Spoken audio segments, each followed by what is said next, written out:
Okay, in today's video, we are looking at Newton's third law.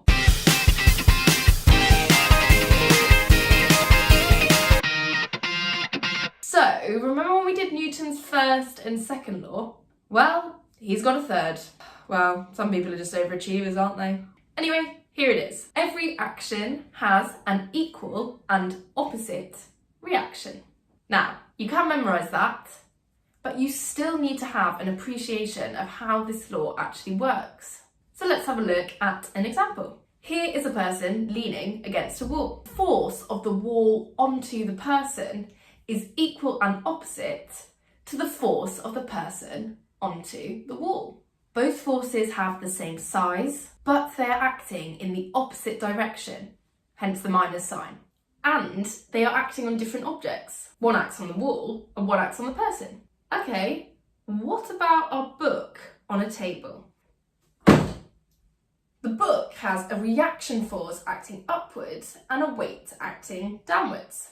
Those two forces are equal in size, since the book is stationary, and opposite in direction. So they're a Newton's third law pair, right? Welcome to the most common misconception of Newton's third law. Just because two forces are equal and opposite, it doesn't necessarily make them a third law pair. Those two forces must be acting on different objects. In my book, the reaction force and the weight are both acting on the book, so they're not a Newton's third law pair. So what are the Newton's third law pairs acting on that book? Well, let's look at our reaction force first. That reaction force is a force that the table exerts on the book.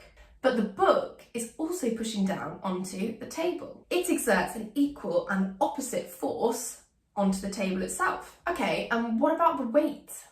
Well, what is that force of weight being provided by? It is the force of the earth pulling down onto that book. So, by Newton's third law, the book must pull back onto the earth with a force of an equal magnitude and an opposite direction. But I don't ever see my earth accelerating up towards my book. That's because the earth is so massive. That force that the book exerts on the earth is negligible for the earth. So that is an introduction to Newton's third law. You need to be able to relate Newton's third law to momentum.